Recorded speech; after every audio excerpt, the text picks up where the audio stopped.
ভাইরে, গুণীজনরা ঠিকই বলে তিনটি জিনিসের উপর কখনো ভরসা করবেন না।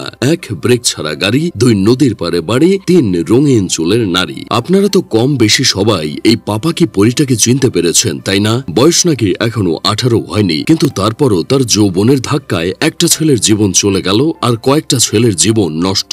আমি একটা জিনিস কোনোভাবেই বুঝি না, যেখানে একজন অশিক্ষিত উড়ন্ত পাতা ব্যবসায়ের স্ত্রী হয় হানি আমিরের মতো সুন্দর, সেখানে শিক্ষিত মানুষের রুচি এত খারাপ কেন?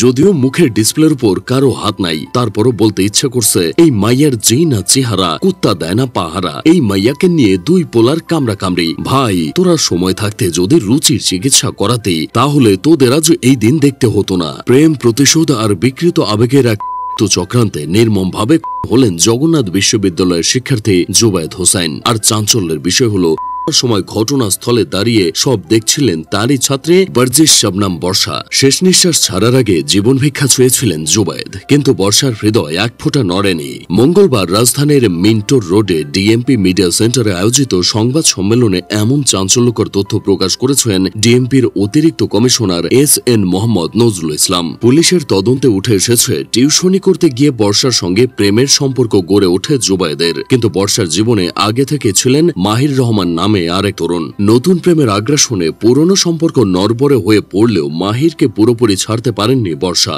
শুরু হয় ত্রিভুজ বিভ্রান্তি ও আবেগের হিসাব নিকাশ। পুলিশের ভাষ্য, টানা 23 দিন ধরে বর্ষা ও মাহির গোপনে পরিকল্পনা করে। শুরুটা হয়েছিল ভয় দেখানোর সিদ্ধান্ত দিয়ে, কিন্তু বর্ষার দৃঢ় নির্দেশে তা পরিণত হয় দণ্ডে। ঘটনার দিন বর্ষার বাসার কাছে জুবায়েদের গতিবোধ করে মাহির। কথার লড়াই থেকে বের হতে সময় লাগেনি। গলার কাছে আঘাত আর মাটিতে লুটিয়ে পড়েন জুবায়েদ। পাশে দাঁড়িয়েই বর্ষা ঠান্ডা চোখে পুরো দৃশ্য দেখেন। এটাই পুলিশের দাবি। আমরা তো কমবেশি সবাই বরগুনার মিন্নি, রিফাত আর নয়ন বন্ডের ত্রিভুজ প্রেমের কাহিনী জানি। আলো ঝলমলের দিনে কয়েকজন যুবক রিকশা থামিয়ে রিফাতকে করে দেয়। স্বামীকে বাঁচানোর জন্য মিন্নি কতই না চেষ্টা করলো। মিন্নির অস্কারজয়ী অভিনয় আর কান্না ভেজা চোখ দেখে আমরা সাধারণ মানুষরা আবেগে কেঁদে দিয়েছিলাম। স্বামীকে বাঁচানোর তীব্র চেষ্টা প্লাস স্বামীর জন্য কান্নাকাটি দেখে আমাদের কলিজা শুকিয়ে গিয়েছিল। হাজার হাজার তরুণ বলেছিল, মিন্নি বিধবা হলে হোক, তারপর আমরা তার দায়িত্ব নেব। এমন স্বামী ভক্ত স্ত্রী পেলে মাথায় তুলে রাখবো।